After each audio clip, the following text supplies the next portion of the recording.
Seorang anak desa yang tinggal dengan penuh keterbatasan. Di saat yang lain sedang sibuk bermain gadget, ia malah sibuk termenung. Di saat yang lain sedang bermanja-manja dengan orang kesayangan, dia malah sibuk dengan diam sendirinya.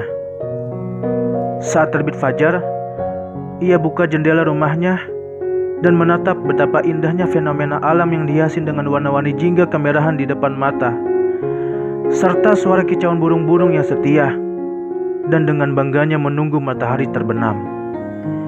Suara alam begitu merdu berdenging di telinga ini.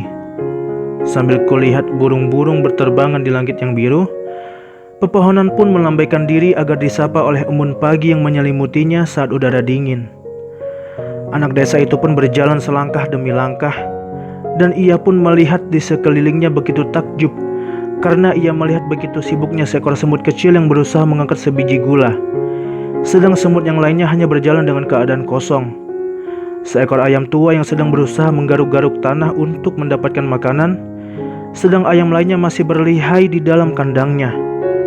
Dan burung-burung pun sibuk berterbangan dengan sayap munggilnya untuk mencari serangga agar bisa dimakan. Anak desa itu pun duduk termenung dengan tatapan kosongnya, merenungi nasib yang tak kunjung usai, bercita-cita seluas samudera, namun tak bisa berbuat apa, menyesali segala apa yang ia lakukan sebelumnya. Seketika ia melihat seorang ibu-ibu tua yang dengan semangat meroda sepedanya dan berteriak sambil membawa dagangannya. Setelah melihat beberapa kejadian yang aneh menurutnya, anak desa itu pun mulai berucap dalam hati, kenapa ibu itu tidak istirahat saja di rumahnya? Kan kasihan sudah tua.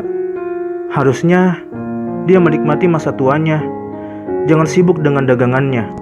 Tiba-tiba ada seorang pejabat yang lewat dengan mobil indahnya, dengan lajunya hingga membuat ibu tua itu kagum melihatnya, karena pejabat tadi dengan semangat dan tergesa-gesa mengejar waktu untuk menuju kantor dengan penampilan yang begitu rapi. Dan ibu tua itu pun berpikir betapa pentingnya untuk menghargai sebuah waktu. Ada yang mengaku telah menguasai beberapa jabatan, mengaku memiliki banyak prajurit yang gagah perkasa. Tiba waktu terungkap, dan semua ucapan itu hanya bernilai hinaan, dan tak ada lagi banyak berucap melainkan hanya terdiam membisu dengan keadaan. Waktu akan bersaksi di balik semua layar kisah dan menjadi sebuah sejarah. Melihat kejadian yang dialami ibu tua itu, seorang anak yang tinggal di desa mulai terbuka pola pikirnya untuk memanfaatkan usia mudanya untuk mengukir sebuah cerita baru. Ia pun mulai memikirkan hal-hal yang ingin ia lakukan dan menuliskan beberapa ide di lembaran kertas putih. Menurutnya jauh atau dekat, lama atau cepat, sekarang atau nanti, tua atau muda, bukan parameter untuk melakukan sebuah hal baik untuk ia lakukan. Kita biarkan menjadi sebuah sejarah, biarkan sejarah menjadi guru terbaik dalam hidup kita. Terdengar suara detik jarum jam yang terus berputar mengelilingi bingkai jam, dan menyapa angka demi angka dalam bingkai itu, membuat anak desa ini semakin semangat menuliskan ide-ide yang akan ia lakukan.